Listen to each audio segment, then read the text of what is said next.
en términos de los aprendizajes, especialmente procedimentales, también yo diría conceptuales y actitudinales, siempre se usa mucho los conceptos de estrategia, ¿ya? Estrategias y también los conceptos de técnicas, ¿m? Y de pronto confundimos a veces la técnica con la estrategia, ¿m? Entonces, normalmente cuando hablamos nosotros de una estrategia, estoy hablando de una estrategia educativa, ¿no? Normalmente, digamos, uno ahí creo que también lo confunde a veces con un enfoque didáctico. ¿M? Entonces, efectivamente la estrategia podríamos decir que es una generalización. ¿M? Eso, digamos, en términos de la primera aproximación. ¿M? Es una generalización, digamos, o también podríamos decir una transferencia. ¿M? Una transferencia de un, podríamos decir, de un saber, por decirlo de alguna manera. ¿M? Eso, digamos, es una estrategia, ciertamente. ¿M? Pero se trata fundamentalmente en la estrategia de poder, podríamos decir, situar a un estudiante frente o enfrentarlo más bien a situaciones nuevas, ¿eh? A nuevas situaciones. Y que frente a estas nuevas situaciones, el estudiante efectivamente pueda verse un poquito casi inducido a tomar decisiones, ¿m? A tomar decisiones. ¿M? Por lo tanto, si tú estás frente a una situación nueva, ¿no? Tienes que necesariamente tomar decisiones. ¿M? Esto es importante porque a través de esta estrategia el estudiante va desarrollando autonomía. ¿M? Entonces, la autonomía no es una característica que efectivamente que se confiera de manera automática, sino que es parte de un proceso. Ustedes mismos ven cuando llegan a la universidad que tienen distintos niveles, ¿no es cierto?, de escolarización. Entonces, hay actitudes, ¿no es cierto?, hay formas de reaccionar, de actuar, que son muy escolarizadas, ¿no? Y que dan cuenta efectivamente de siempre estar pidiendo o solicitando a la profesora, al profesor, qué hacer frente a determinadas situaciones. Y en realidad es porque efectivamente, ¿no es cierto?, falta autonomía. ¿M? Entonces, aquí es importante efectivamente que la estrategia permita también esta transferencia, que hay una verdadera transferencia, podríamos decir, de control, ¿no es cierto? Porque ya, o diríamos también me gusta más la palabra de autorregulación. El estudiante, ¿no es cierto?, universitario, por ejemplo, autorregula, ¿no? Y en el colegio cuesta un poco eso, pero también debe ser una aspiración nuestra. ¿M? Entonces, eso es importante tenerlo claro, lo que es una estrategia, básicamente. ¿M? A diferencia de una técnica, que es algo distinto, más bien que es algo, podría ser más declarativo, yo diría que es un poco más una instrucción, podríamos decir, ¿eh? Una instrucción. ¿M? Me excusan si de pronto me equivoco en alguna, no sé por qué, no escribía, no escribí, parece. Eh, si me equivoco en algún tilde, cosas así, porque no he cambiado mis lentes y ya es hora de cambiarlo. Entonces, más bien proporciona un conjunto de instrucciones, o diríamos también podríamos decir una secuencia. Por ejemplo, si nosotros queremos, a ver, para ver la diferencia, una estrategia, ¿no es cierto?, podría ser, digamos, el, la elaboración, por ejemplo, de muestras in vitro, ¿no es cierto?, para microscopía óptica, ¿no es cierto? Eso es estratégica. Hay que tomar decisiones, por ejemplo, por ejemplo, qué tipo de tinciones vamos a utilizar, ¿ya? Con qué tipo qué aumentos voy a usar para poder hacer los registros, ¿no es cierto? Y el informe. Es decir, eso es estratégico. Pero la secuencia de cómo usar el microscopio fotónico en términos, ¿no es cierto?, de las fases que ello implica, la secuencia de fases, ¿no es cierto?, esa es básicamente técnica. No sé si me explico, Valeria, Alexi. Sí, profe. ¿sí? Entonces, Sí, esos temas, digamos, es importante tenerlos súper claros, ¿ya? Y no confundir eso. ¿M? Por lo tanto, en ese aspecto, si tenemos claridad respecto de eso, también vamos a, en alguna medida, poder diseñar mejor la experiencia o experiencia de aprendizaje o diseño de la clase o lección, como tú le quieras llamar, digamos. Eso, digamos, es importante tener una claridad meridiana. ¿Ah?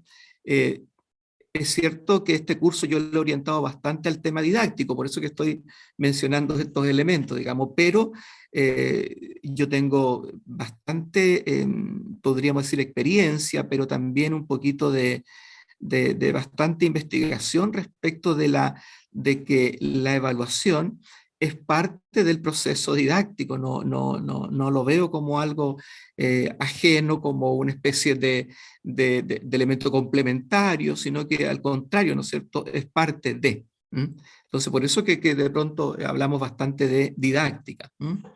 Bueno, eso me parece que era como súper importante poder mencionar. Y lo otro que también yo creo que quiero, ahora voy a salir de este cuadrito y voy a volver a escribir algunas cosas porque así al ir escribiendo también voy yo estructurando las ideas que quiero darles a conocer y también me permite que ustedes puedan desarrollar, digamos, algunas preguntas, ¿no? Por lo tanto, si vamos a estrategias, yo podría nombrar, no sé por qué no se escribió el texto. Ahora sí.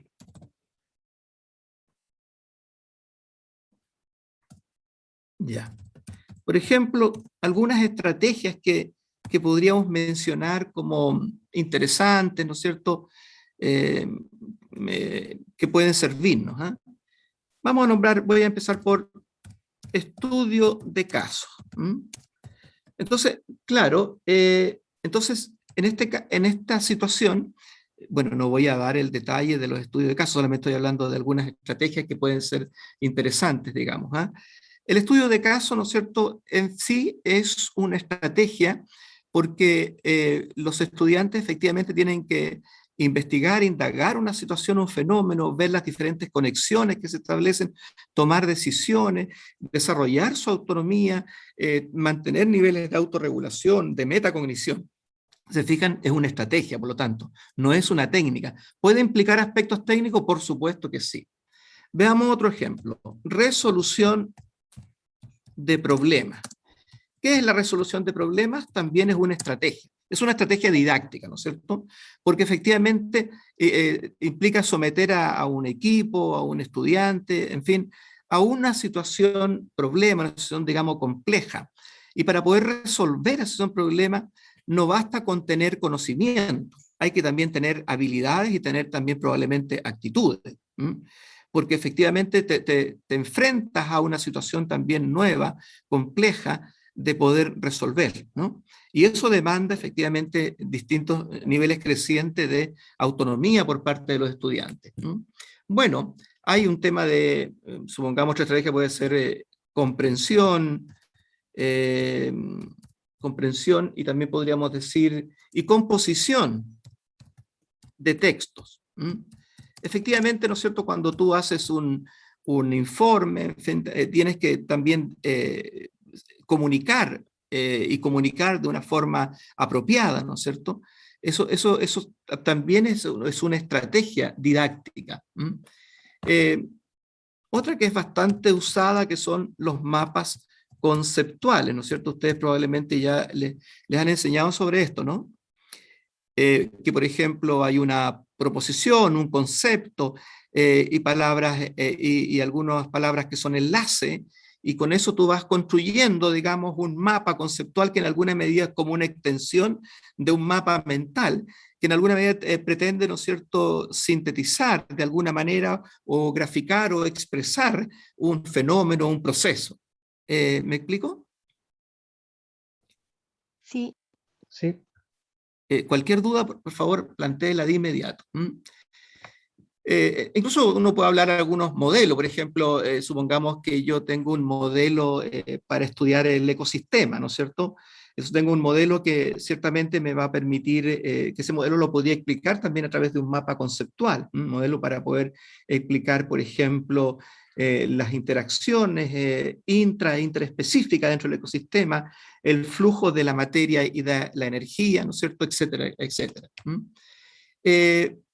En ciencia también, las preguntas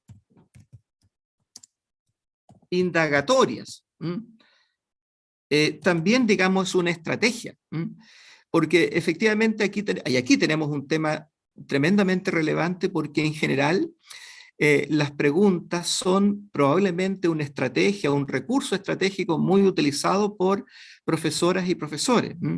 Sin embargo, yo diría que, y quizás más adelante les haga un taller, en donde uno puede, en donde yo como profesor de ustedes, que le estoy tratando de colaborar a su formación, a través de cómo ustedes preguntan, podríamos revelar qué estilo de profesora o de profesor tienes. ¿Ok? Entonces, dime cómo preguntas y te diré cuál es tu estilo de profesora, de profesor. Eso es muy importante, yo creo, porque cómo preguntemos, cómo se formula, no es tanta la técnica, comilla, para formular la pregunta, sino cómo tú clasificas esas preguntas. ¿Ok? Si son, por ejemplo, convergentes o son divergentes. Y eso es muy importante porque de acuerdo a cómo tú preguntas, es como tú concibes el colegio, la escuela. Si la escuela es un lugar, ¿no es cierto?, para saber o es un lugar para aprender. ¿Ok? Entonces, ese también es un tema tremendamente relevante como estrategia didáctica. Bueno, voy a nombrar otras, pero no quiero nombrarlos todas, digamos. Profesor, Sí, como no, dígame. ¿qué era eso de las preguntas divergente y convergente? ¿Nos puede dar un ejemplo? Encantado. Por ejemplo, yo a ver, voy a usar, dígame, por ejemplo, cuál es el clearance renal, no, muy rebuscado. No, voy a pensar en otra más sencilla. ¿Cuál es la distancia que existe entre la Tierra y la Luna?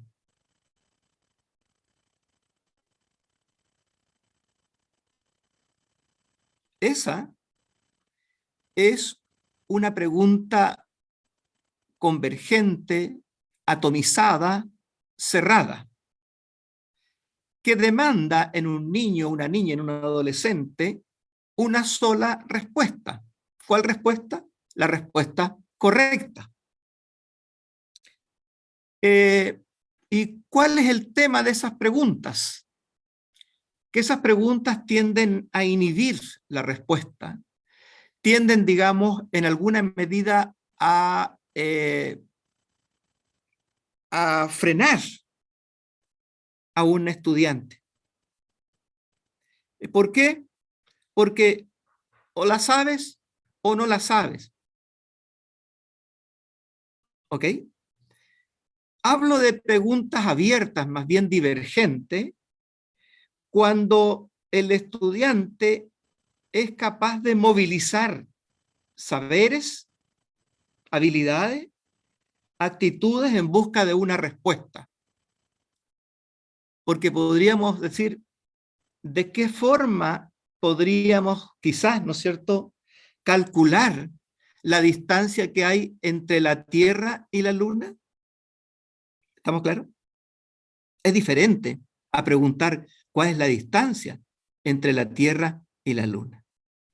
¿Estamos claros? Entonces, Sí, eso es muy importante porque cuando tú preguntas, ¿cuál es esto? Preguntas por una fecha, ¿no es cierto?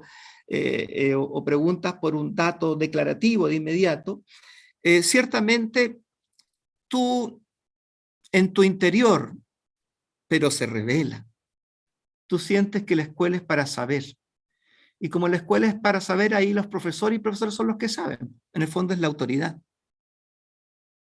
Y esa es una escuela que tendríamos que ya superar.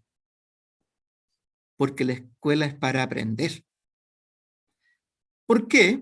Porque el conocimiento no está situado únicamente en la escuela. Es decir, está en todos lados. Ustedes basta que en este mismo minuto, ¿no es cierto?, googleen algo y punto, está resuelto. ¿Ok?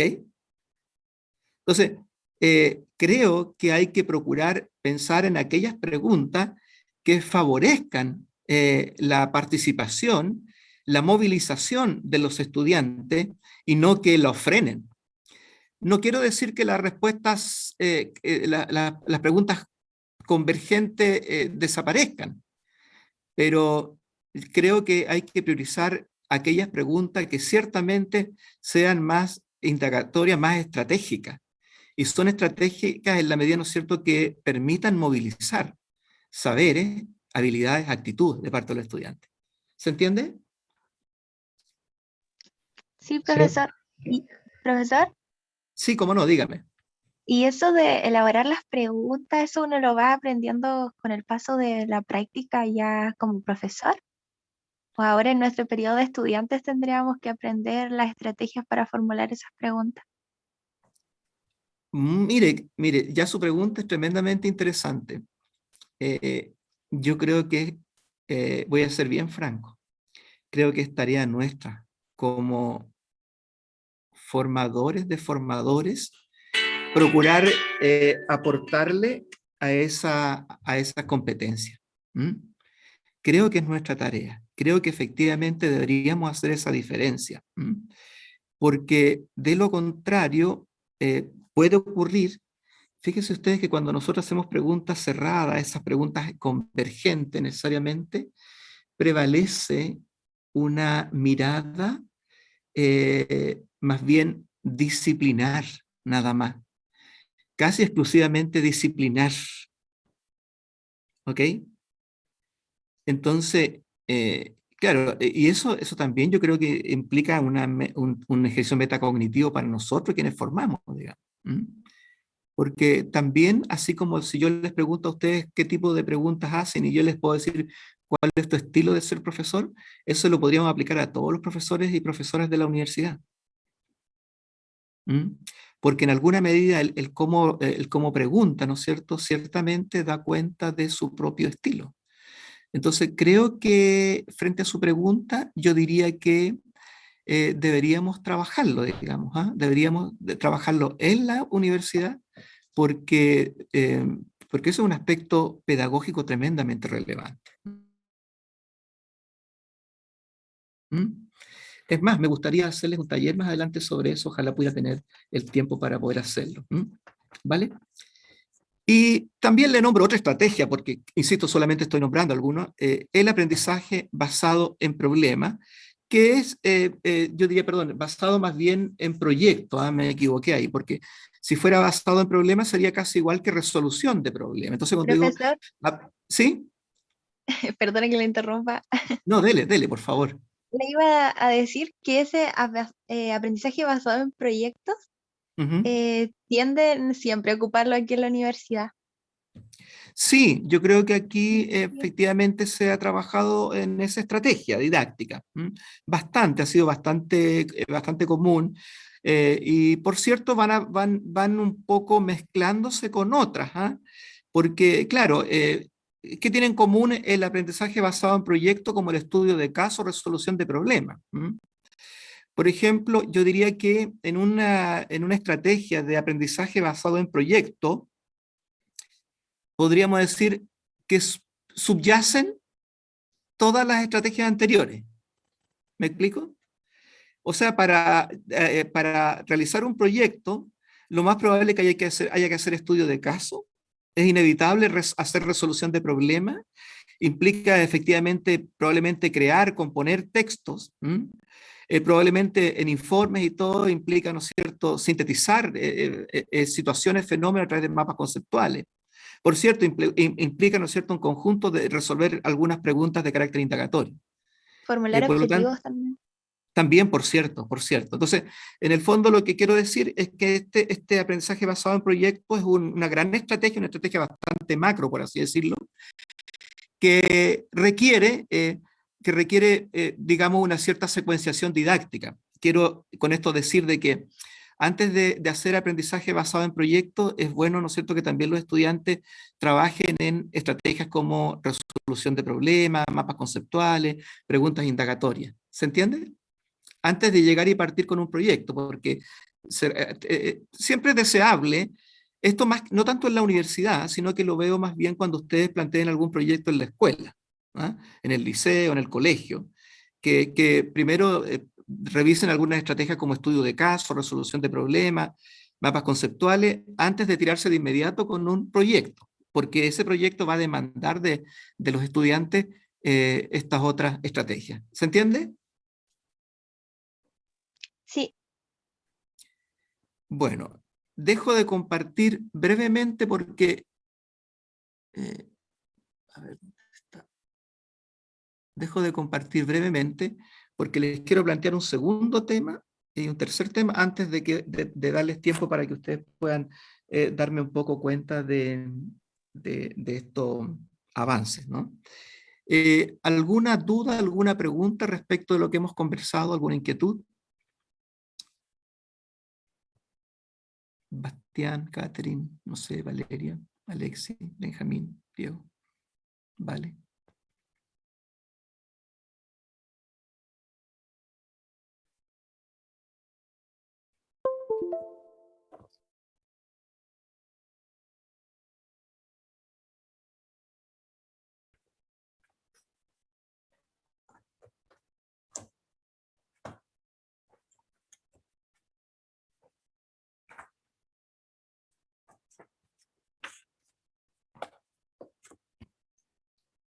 No, no hay preguntas, ¿no?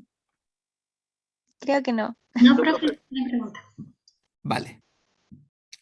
Y voy a entrar en otro tema que también veo que de pronto genera algunas digamos, dudas, inquietudes. ¿Ah?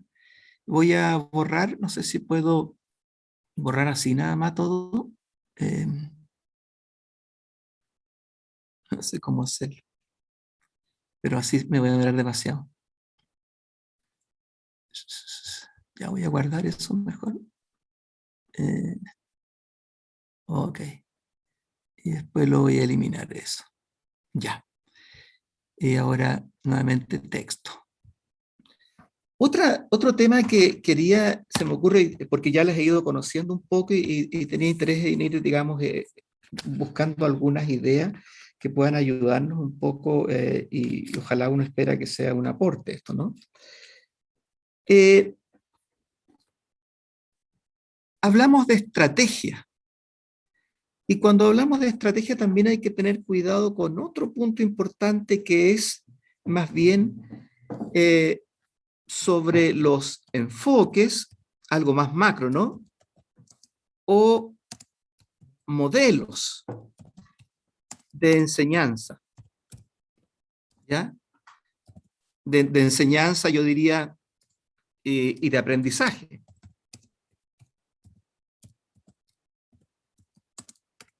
De la ciencia. ¿Por qué es importante esto? Porque también son decisiones que ustedes deben tomar en la construcción de su perfil, pero también de su estilo de ser profesora, de ser profesor.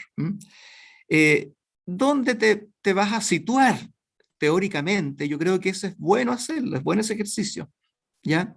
No se puede ser tan ecléctico de que todo sirve.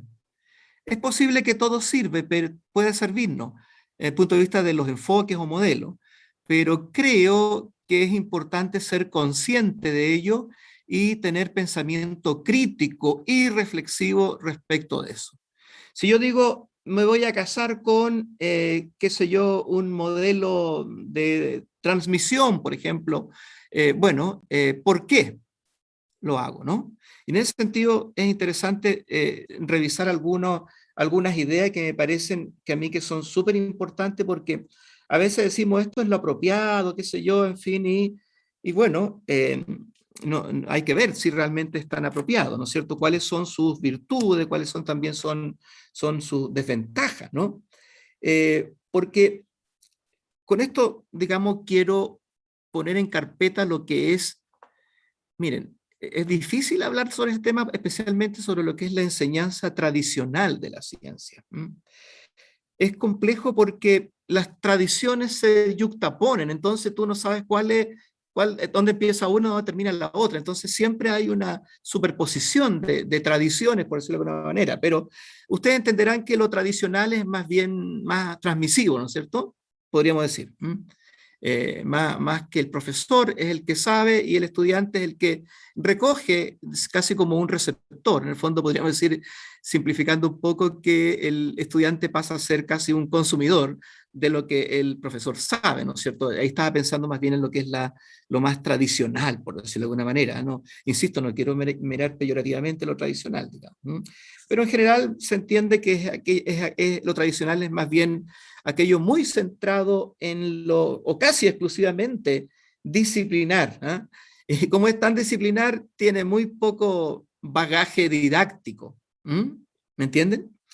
Por lo tanto, se privilegia, podríamos decir, la transmisión de conocimientos más bien de carácter verbal, es decir, a eso me refiero con una mirada más tradicional. Bueno, veamos algunos grandes enfoques o modelos.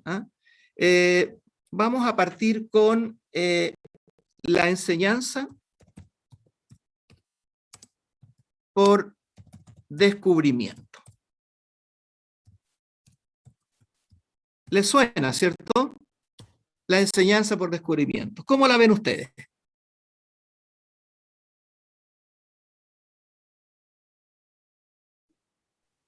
Que es un proceso súper informal, como que si lo situamos dentro de cómo se puede desarrollar la enseñanza y la educación, porque uno dentro de su día a día puede descubrir cosas nuevas y aprenderlas, como también las puede descubrir dentro de las salas de clase. Correcto, correcto. Interesante esa perspectiva. ¿Alguien más quisiera aportar cómo entiende este modelo, ¿no es cierto? Porque esto ya no es una estrategia, es un modelo, es un enfoque didáctico de la ciencia. Profe, Dale, Gerald. ese modelo igual, lo que yo pienso es que de manera más espontánea, que no es necesario estar en un aula o en un ambiente que sea, a ver, como estrictamente diseñado para enseñar la ciencia y deja un poco más de rango, de ¿Ya? amplitud para que los alumnos puedan aprender por sí mismos. Correcto, correcto. Buenos puntos de vista, pero creo que en este sentido probablemente yo les voy a provocar un conflicto cognitivo respecto al descubrimiento y con la esperanza también de producir un cambio conceptual. Efectivamente, yo diría que la enseñanza por descubrimiento asume ciertas cosas, ¿no? ¿Qué asume, por ejemplo? Yo diría que asume que eh,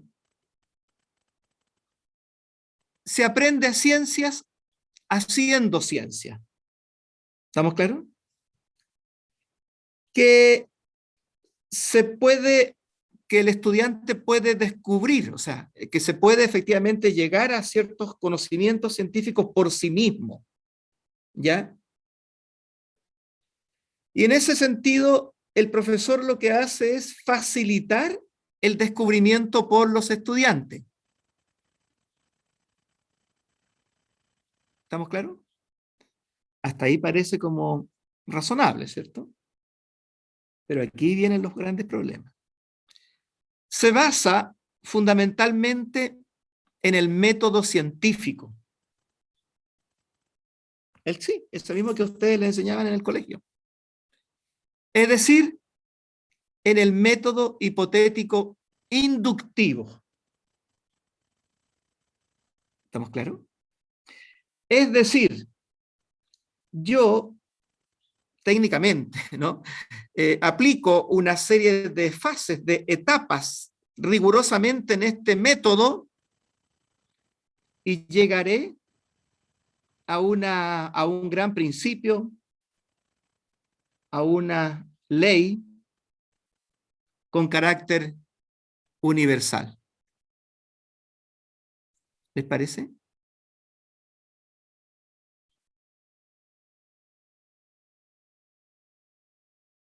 Sí, profe. Sí, profe. Y ese ya es un problema crítico. Es crítico. Porque toda la investigación, la filosofía de la ciencia, la didáctica de la ciencia, perdonen la simpleza aunque lo digo, pero ya ha demostrado que no es que las leyes estén tiradas ahí, es cosa de descubrir. Eso no es así. Y bien hemos visto que esa aplicación de comilla el método científico en el colegio, de poco o nada sirve para aprender ciencia. De poco o nada sirve. Porque lo que sirve, ¿no es cierto?, es, por ejemplo, si yo tengo un principio respecto qué sé yo, de que una generalización respecto de que la luz es indispensable para que las plantas desarrollen su proceso fotosintético, básicamente, ¿no es cierto?, el camino es al revés. Es decir, utilizando determinados principios o modelos, ¿no es cierto?, yo puedo levantar evidencia al respecto. En ese caso estoy hablando más bien de un método hipotético deductivo. Eso es un cambio sustantivo. Este en realidad el descubrimiento tiene muchos problemas, muchos problemas.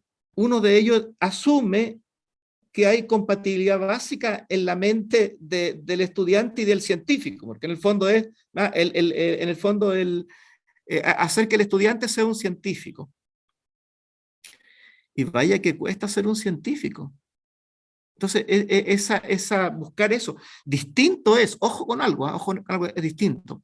Distinto es situar al estudiante en posición de actuar y pensar como lo podrían hacer un científico, ¿no es cierto?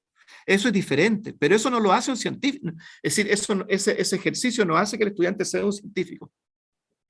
Fantástico que puedan llegar a ser científicos, pero en algunos estudiantes va a funcionar, pero en la mayoría probablemente no ha funcionado. No ha funcionado, ¿ya?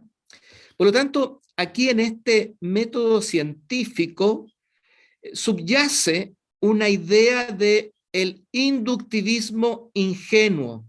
Entonces, no distingue, y eso es muy importante, nosotros como profesores, profesoras, tenemos que ser capaces de que nuestros estudiantes también distingan entre procesos científicos, entre procedimientos de aprendizaje y actividades de enseñanza. ¿Cómo lo hacen en el descubrimiento? ¿Te fijas? Entonces, yo creo que este enfoque, este modelo que es la enseñanza por descubrimiento, tiene grandes problemas. Se puede, claro, alguien dirá, pero ¿lo descartaríamos? No, no se trata de descartarlo sencillamente. Se trata, ¿no es cierto?, de situarlo como corresponde. Por eso que es bueno que lo revisemos y no. Fíjense que ustedes que los profesores se han dado cuenta la facilidad que tenemos para incorporar ciertos eslogans, ¿no? Y ya los damos por hecho, ¿no? Decimos, por ejemplo, el constructivismo. Entonces, todos somos constructivistas, ¿no? El aprendizaje tiene que ser significativo y lo usamos, claro, está bien, el aprendizaje tiene que ser significativo, qué duda cabe, ¿no? Pero no es simplemente no tiene que ser un aspecto solamente declarativo. ¿Estamos claros?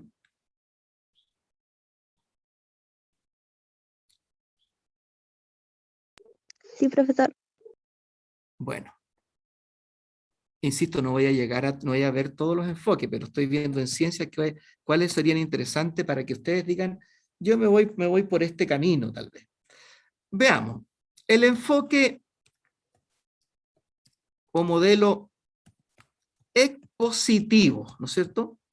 Claro, también es un tema que en realidad eso lo utilizamos permanentemente, ¿no es cierto? El enfoque expositivo. Y claro, de pronto es también tremendamente denostado, ¿no es cierto? Porque básicamente tiene como característica transmitir, ¿no es cierto? Transmitir las estructuras, podríamos decir, conceptuales, fundamentalmente conceptuales, ¿ah? Transmitir las estructuras conceptuales, propias de la disciplina, ¿ya?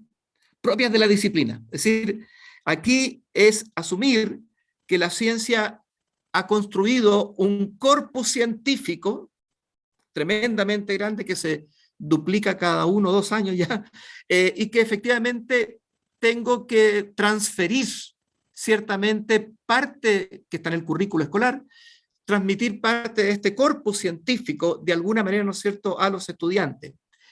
Y bueno, y eso también implica un conjunto de habilidades del docente, del profesor, de la profesora, porque significa ciertamente tomar decisiones respecto de cómo voy a organizar los contenidos, ¿ah? Pero no solamente eso, sino que también da cuenta de cuáles son los supuestos y las metas de la educación científica, ¿no es cierto? Porque si yo digo, tengo un corpus científico y tengo que transmitirlo a mis estudiantes, entonces yo en eso subyace una idea de lo que es, de lo que es la ciencia.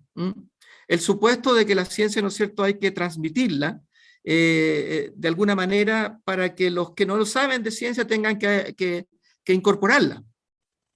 ¿Estamos claros?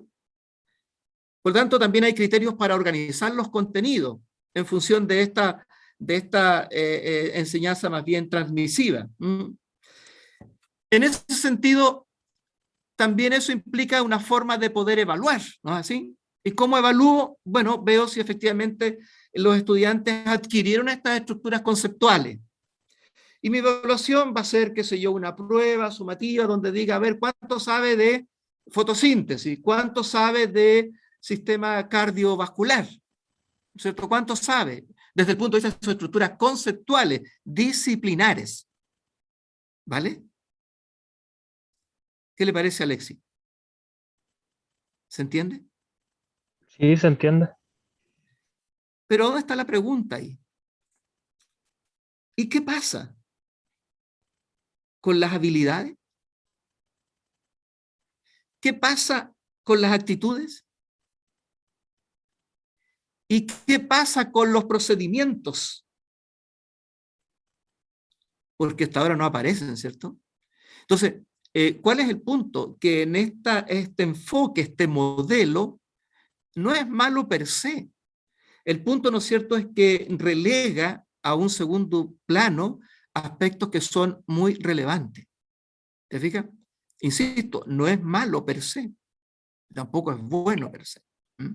Por eso que aquí es importante tomar decisiones pedagógicas y también irse situando desde el punto de vista de referencia teórica, del pensamiento crítico, reflexión, por dónde me voy, ¿no es cierto? Eso es bueno, eso es bueno.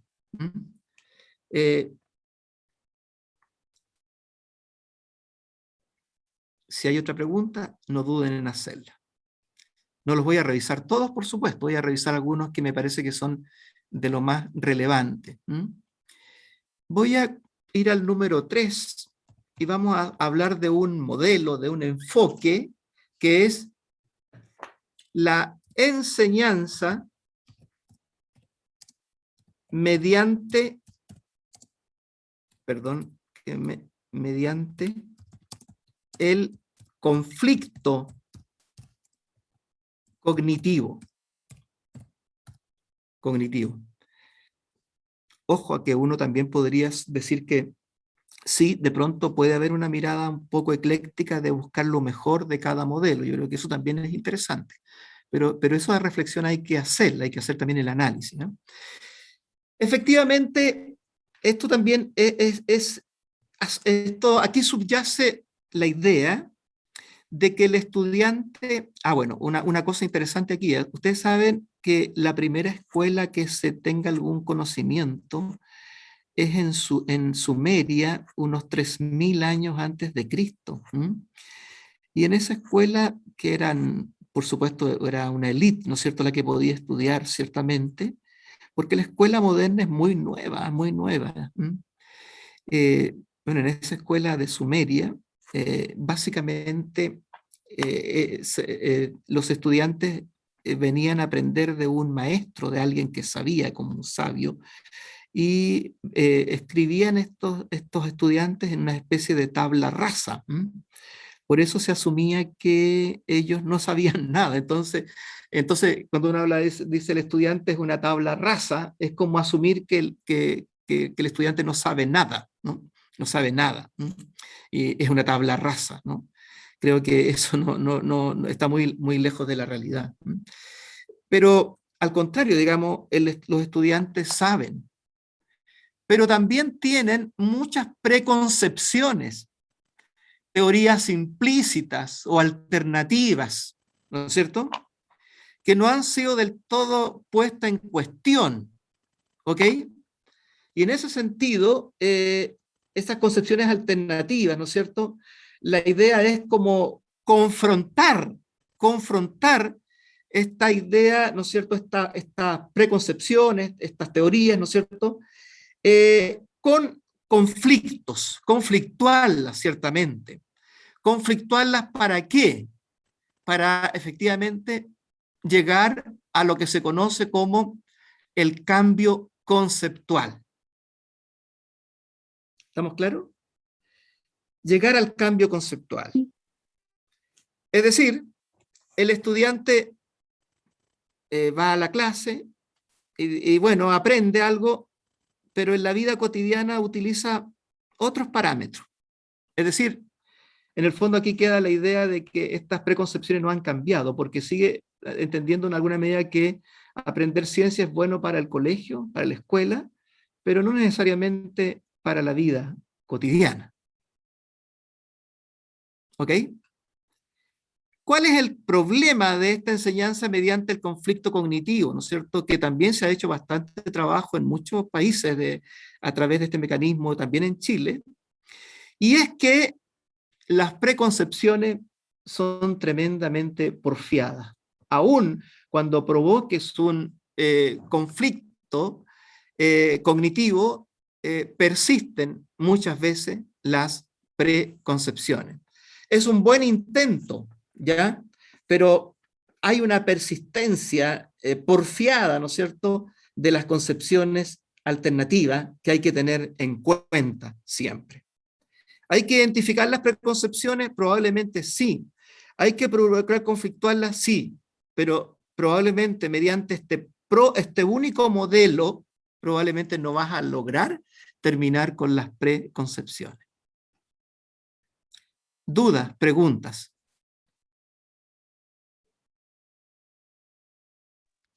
Nosotros en didáctica, el semestre pasado, en didáctica 1, trabajábamos con ese tema de las concepciones que tienen los estudiantes sobre las ciencias y los científicos y todo eso.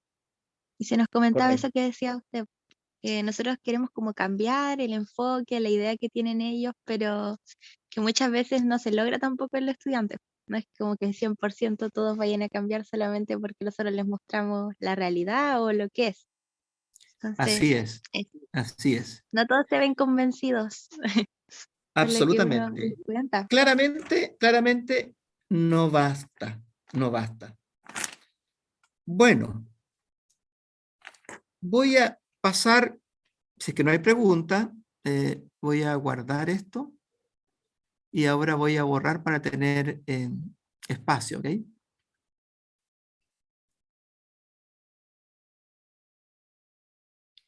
Se me ha ido rápidamente la hora y yo estoy preocupado, pero me he dilatado más. No creo, ¿ah? Creo que hemos dado tiempo a las cosas. Vamos a una que es, adivinen, enseñanza mediante investigación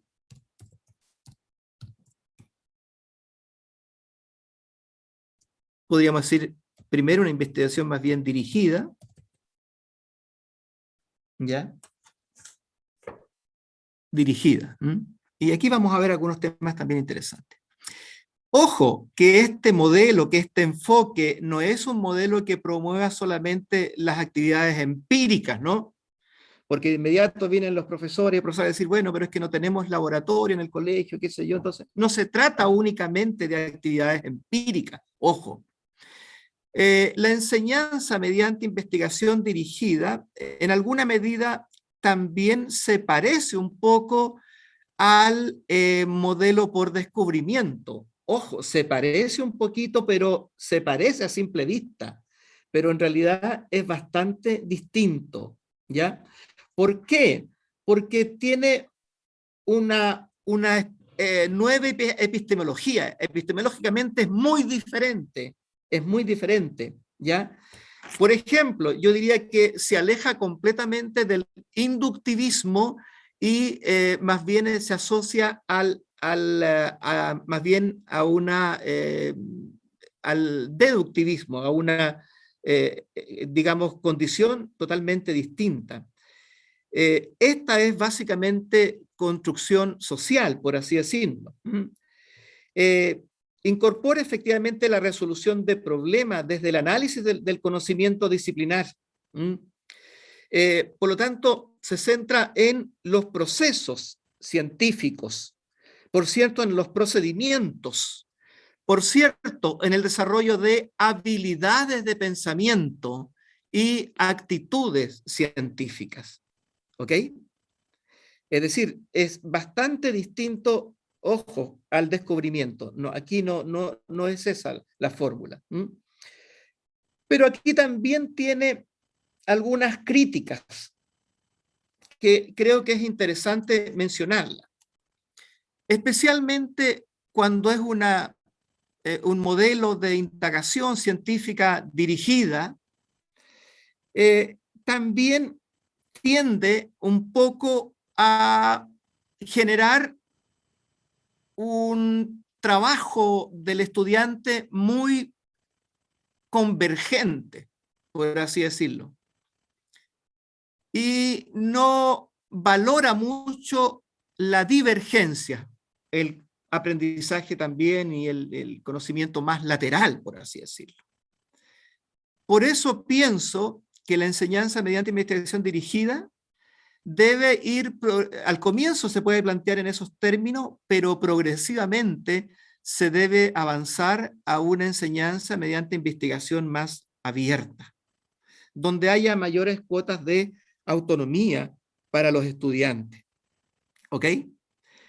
Yo les comento que años atrás, cuando realicé mi tesis doctoral, y la hice justamente en este enfoque, en este modelo.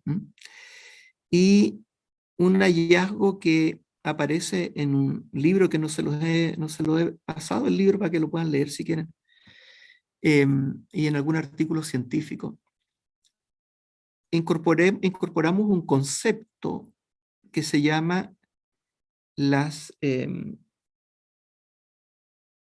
a ver cómo se llama, algo así como indagaciones emergentes. Cuando tú, por ejemplo, profesora, profesor, diseñas una experiencia de aprendizaje mediante investigación dirigida, ¿ya? En ese caso, tú tienes como bastante control respecto de esa lección. Pero ¿qué ocurre cuando un equipo de estudiantes rediseña, situados, digamos, en una situación, digamos, didáctica, diseña nuevas experiencias? ¿Cuál es la respuesta habitual de los profesores? Es desincentivar eso. ¿Y por qué? Pareciera ser porque van perdiendo el control. Exploraciones emergentes le puse a ese concepto, ya no me acordaba bien. ¿Se fijan? Entonces, ahí hay un tema que puede ser muy interesante. ¿Cómo ir avanzando hacia una enseñanza mediante investigación más abierta? ¿Cuál es, podríamos decir, las complicaciones que tiene esta, ¿no es cierto? Yo diría que la principal complicación es que exige un alto nivel de competencia a profesores y profesoras. ¿Por qué? Porque en esta investigación dirigida son muchas las variables a tener en cuenta y tiene que tener claro conocimiento, por ejemplo, de qué habilidades están desarrollándose. y cómo proveer andamiaje, ¿no es cierto?, para poder pasar de unas habilidades a otras. Por cierto, eso implica, ¿no es cierto?, ya una forma de evaluar, que significa cómo incorporo a mi evaluación las habilidades y actitudes, y ya no solo los conceptos. ¿Ok? Requiere entonces de una determinada concepción de ciencia, ya una concepción en alguna medida que supere el positivismo clásico, ¿ya? Por lo tanto, también implica una nueva forma de concebir el currículo, un currículo también de una forma un poco más abierta, donde haya más posibilidades, ¿no es cierto?, de poder rediseñar ciertas cosas. ¿Mm? O sea, se cambia la forma de concebir la enseñanza, el aprendizaje, pero también la evaluación, porque aquí la evaluación es consustancial a la propia enseñanza mediante investigación dirigida. Es consustancial, es parte de. ¿Ok?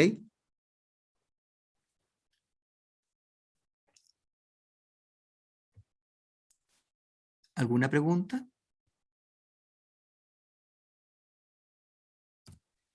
No, Sí, simplemente para terminar, en esta idea, insisto, no las voy a mencionar todas, ¿no es cierto? Hay un modelo, porque también van a encontrarse con otros modelos, pero no sé si son tan modelos. Por ejemplo, ubican STEM, ¿no es cierto? ¿STEM? ¿Les suena? Me suena. ¿Les suena? STEM, ciencia, tecnología, matemática, ¿ya? Pero básicamente es como una mirada más ecléctica, más una conjunción de algunos modelos. Ojo con eso, bueno, algunos lo ven como un modelo, pero también ahí tienen STEM, por ejemplo, una fórmula, y si alguien quiere aprender más, me puede preguntar más adelante, digamos. Pero ahora está viendo enseñanza por explicación y contrastación de modelos. ¿Mm? También es una forma, ¿no? Entonces, aquí se asume un poco que digamos, la educación científica se constituye en un escenario, ¿no es cierto?, donde se pueden adquirir conocimientos diferentes a través de distintas investigaciones y conseguir distintas metas, ¿no es cierto?, distintas metas. Contrastar simplemente los modelos, o sea, por explicación, el modelo A, el modelo B, en fin, estoy hablando de modelos más bien teóricos, por ejemplo, un modelo, digo, para poder comprender la fisiología del sistema cardiovascular respecto de un modelo, ¿no es cierto?, para comprender el sistema nefrourinario, por así decirlo, contrastar, digamos, esos modelos, buscar explicación, hacer análisis, ¿no es cierto?, y ver si hay compatibilidad, por ejemplo. Eso también es una fórmula interesante de poder trabajar. ¿Hay otras más? Sí.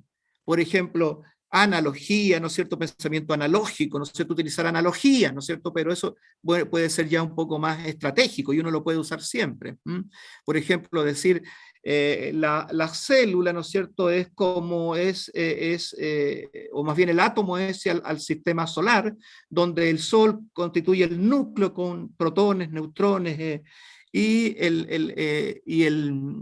las órbitas de los planetas, ¿no es cierto?, corresponden efectivamente a los órbitas que hacen los electrones, ¿no es cierto? Ese es un modelo más bien analógico, analógico, entre otros.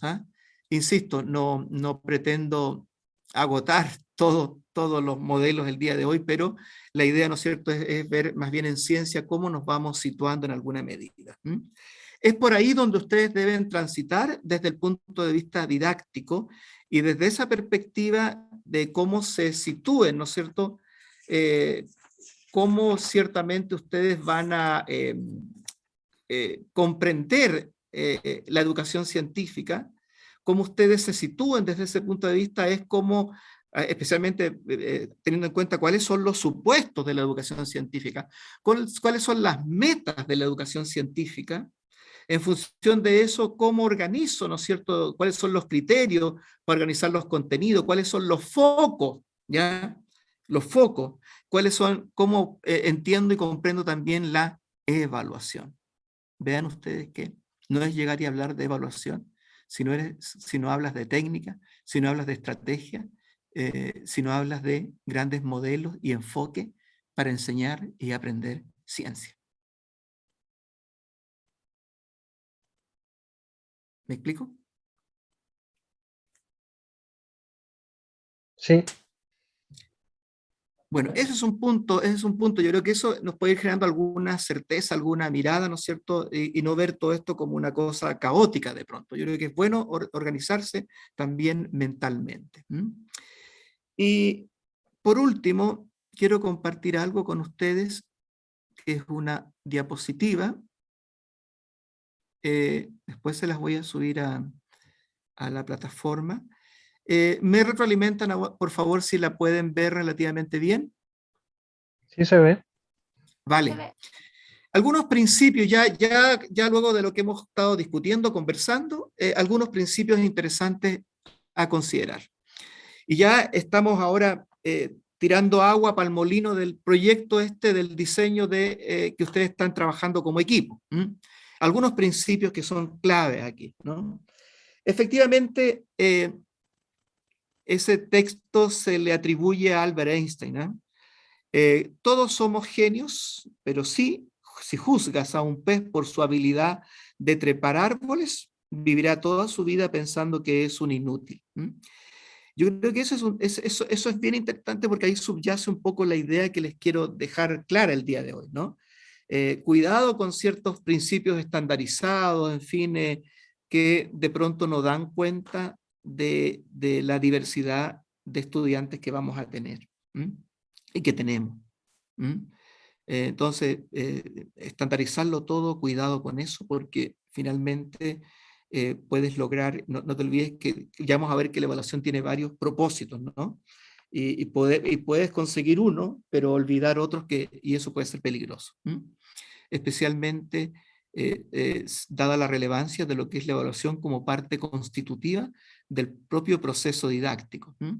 Y en ese sentido, estos puntos que les tengo acá, yo creo que son relevantes de tenerlos muy presentes ustedes profesoras y profesores en formación.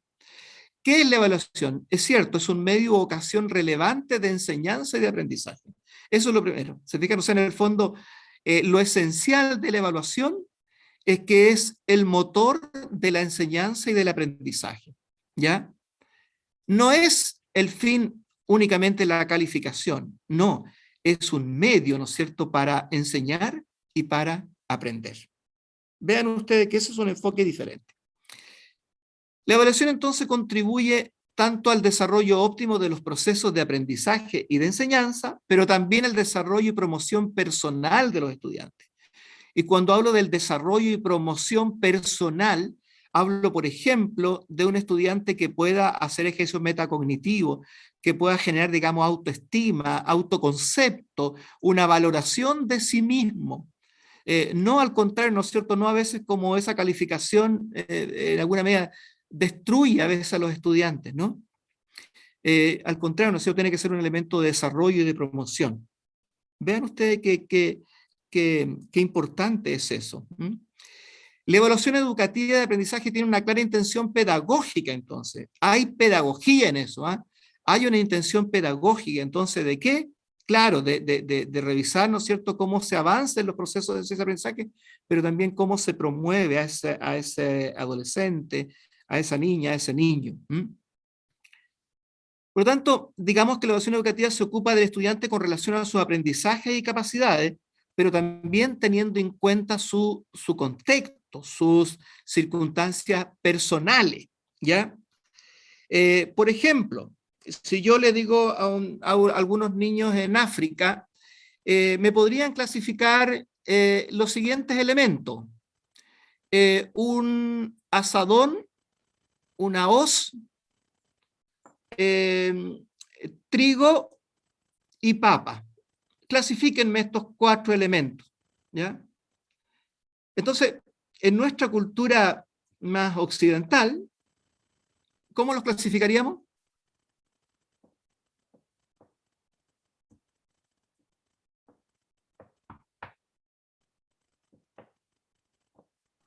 Como alimentos y herramientas. Perfecto. Eso haríamos. Herramienta, alimento. Este ejercicio se hizo en una investigación. ¿Qué hicieron los niños en África? Clasificaron la hoz con el trigo y el azadón con la papa. Cuando les preguntaron ¿y por qué los clasifican de esta forma? La respuesta fue porque eso nos pareció que es inteligente, dado que con el azadón extraigo la papa y con la hoz corto, ciego el trigo. ¿Ya? Noten ustedes eso, ¿les fijan? Entonces también, entonces, ¿le pongo mala nota por eso? No, lo evalúo de acuerdo a sus circunstancias personales, de acuerdo a su contexto. ¿Estamos? De esta forma, se espera que en todo momento se propicie en el estudiante la promoción escolar de cualquier niveles y etapas del sistema educativo mediante el logro de aprendizaje a los que se enfrenta y al ir incorporando nuevas competencias básicas. Es bueno que ese estudiante vaya desarrollando una autoestima, un autoconcepto, que crea en sí mismo, que crea también que es capaz y no una evaluación o una calificación que lo inhiba, lo neutralice, en fin. Entonces, tal como les mostré en la clase pasada, este esquema yo creo que es tremendamente importante. Efectivamente hay que evaluar el grado de adquisición del aprendizaje, pero sin perder de vista que no es solamente conceptual, que son habilidades, actitudes y también valores, ¿no? Y a través de estrategias de aprendizaje, que incluyen entonces procedimientos de evaluación, sin duda con instrumentos, pero también bajo criterios, y también se puede calificar, ojo, si no se trata de no calificar, ¿ya? ¿Y cómo se hace esto? En instancias, ¿no es cierto?, en actividades, pero aquí, ¿no es cierto?, hay acuerdos con criterios de evaluación en cada área o materia, hay recursos también involucrados. En nuestro, ya aterrizado lo nuestro, nosotros cuando hay que evaluar tenemos claridad porque hay un currículo prescrito, y ese currículo prescrito plantea objetivos de aprendizaje. Bueno, y así es como las estrategias, ¿no es cierto?, de enseñanza y aprendizaje uno las puede también clasificar, de enseñanza y de aprendizaje, ¿no es cierto? Algunas son organizativas, cognitivas, como resolución de problemas, cognitivas como analogía, preguntas indagatorias, ¿no es cierto?, que son más bien metacognitivas, que fue lo que conversamos hace unos minutos atrás. Ahí nuevamente lo mismo, ¿ok? Pero me quería detener en este punto, en la secuencia didáctica. Ustedes, por ejemplo, preparan, ¿no es cierto?, una experiencia de aprendizaje para estudiantes de enseñanza media o de séptimo en adelante, ¿no? Y claro, están ahora en la etapa de planificar, ¿no es cierto?, realizar actividades y también ir evaluando, por cierto. Y en ese sentido, el contenido está asociado a saberes, pero también saber hacer procedimientos, es decir, habilidades de pensamiento, que estén en contexto, que sean asociados a problemas genuinos, por ejemplo. Y aquí es donde hay que hacer una verdadera secuencia didáctica. ¿Por qué una secuencia didáctica? Normalmente cuando tú preparas o diseñas una lección, la subdivides, ¿no es cierto?, en una fase de apertura, de desarrollo y de cierre. Y claro, tiene que haber naturalmente en esa secuencia, tiene que haber una secuencia didáctica, es decir, hay actividades para la apertura, hay actividades para el desarrollo, hay actividades para el cierre, pero están secuenciadas didácticamente. Por ejemplo, supongamos que para la fase de apertura, la estrategia va a ser preguntas indagatorias, ¿no es cierto? Pero para el desarrollo va a ser, por ejemplo, un trabajo de campo o una actividad experimental, ¿no es cierto? Y para el cierre, ¿no es cierto?, va a ser, por ejemplo, voy a usar la estrategia didáctica de la elaboración de un mapa conceptual por parte de los estudiantes.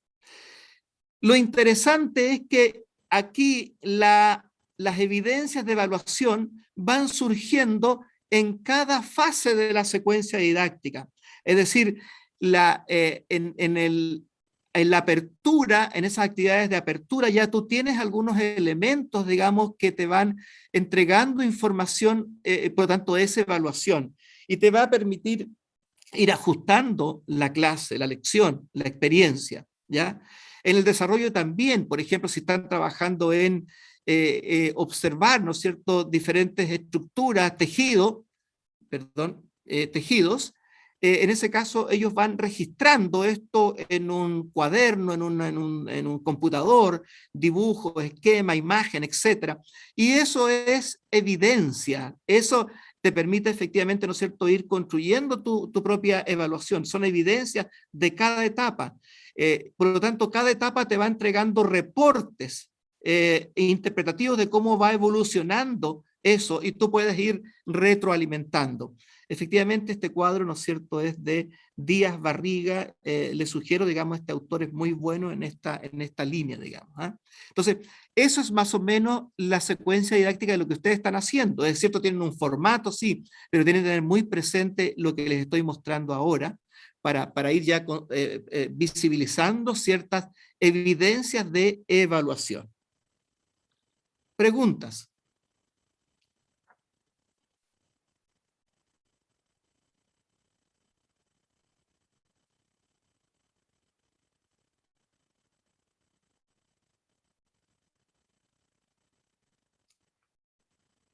¿Por qué dice mutuamente se retroalimentan? Porque como en cada fase de la secuencia didáctica tú vas teniendo evidencia, tú las contrastas, ¿no es cierto?, con la secuencia didáctica, y eso permite ir retroalimentando, tomando nuevas decisiones, ajustando tal vez ciertas cosas, entregando un determinado andamiaje.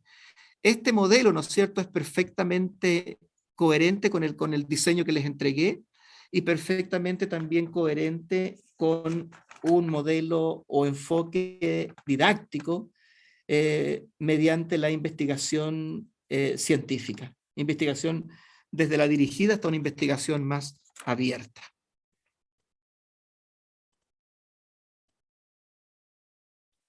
Dejo de compartir brevemente.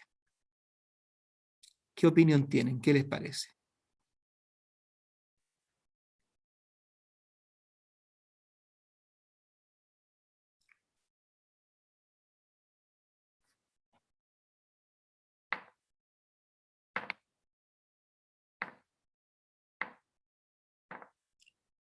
¿Les hace sentido, Valentina?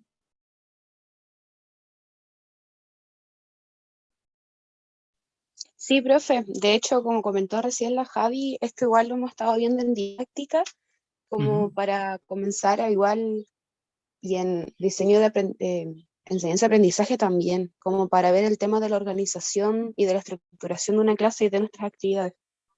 Exactamente. Sí, eso es, Valentina. Yo creo que la idea es que tengan herramientas concretas para cuando tengan que ejercer su labor de ser profesoras, profesores. Ese es el propósito. Javiera Cortés, ¿alguna duda, alguna pregunta?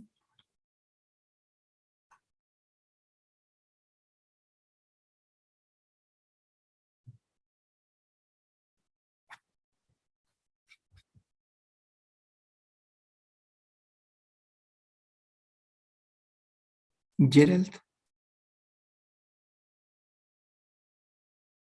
No, no tengo ninguna pregunta, profe. ya. Catherine, No, profe, todo bien. vale, vale. Alexi, no sé si tú quisieras aportar algo también. No, profe, a mí me quedó Ok, todo claro. fantástico, fantástico, qué bueno. Bueno, yo en realidad trato de ver bien qué les puede contribuir, digamos, por eso que les trato de entregar diferentes elementos que vayan en alguna medida dando un modelo, una estructura tal de que sea también práctica en el sentido de que pueda contribuir a su formación. Bueno, para ir cerrando, solamente escucharles un poquito a ustedes respecto de cómo les ha ido precisamente con el tema que estábamos hablando, con el diseño de la enseñanza, utilizando el modelo, ¿no es cierto?, que que ya han recibido. No sé qué podrían comentar respecto a eso, si han podido trabajar bien así en general, nada más, una idea muy genérica.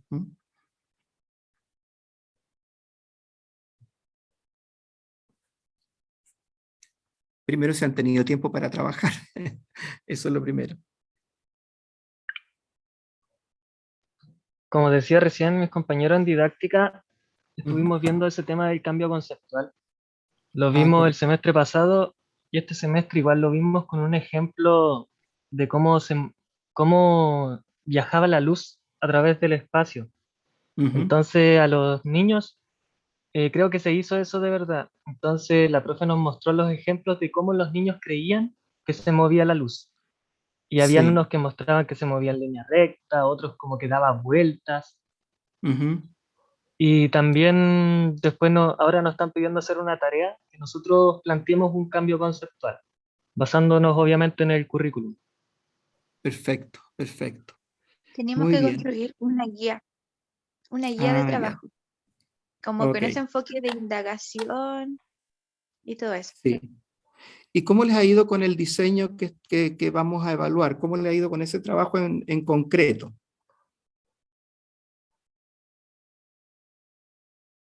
Profesor, es la ¿Sí? tabla, ¿cierto? Sí, ese formato que había que construir, ¿no es cierto? Que yo les pasé, les subí a la plataforma un formato de diseño de la enseñanza. Entonces la idea es que ese formato vaya, esa experiencia que ustedes van a diseñar, incorpore elementos de evaluación, evidencias de evaluación, en fin. ¿Mm? ¿Cómo han podido avanzar en ese proyecto?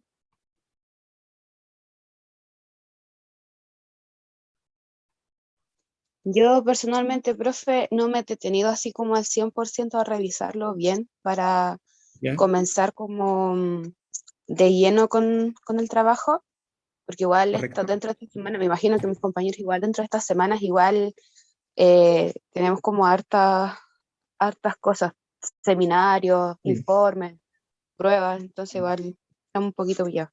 Aparte que igual estamos con un proyecto que es algo así como una tesis, entonces todos estamos sí, como un poquito atochados Buscando con cosas. información, bibliografía y hoy, profe, es muy difícil de encontrar. sí, sí, por supuesto. Bueno, yo les pediría, ¿no es cierto?, que pudieran organizarse en ese aspecto y juntarse. No se olviden que este es un trabajo en equipo y por lo tanto es bueno planear un poquito instancias de encuentro y poder avanzar en eso. ¿M? Yo espero que las herramientas, que los recursos que les, he estado, que les proveo ahora mismo y en las clases pasadas les puedan servir un poquito para ir haciendo un buen diseño de esa experiencia de aprendizaje. ¿M? Bueno, vamos a dejar la clase entonces hasta acá. Espero que se hayan entretenido, hayan podido, digamos, también revisar reflexivamente algunos de estos temas y nos estaremos viendo la próxima clase. ¿M? Ya, profe, que Ya, esté muy profe, bien. nos Igualmente, vemos que la pasen próxima muy bien. clase. Un saludo Chao, a chao. todos ustedes. La profe, Cuídense Chao. mucho.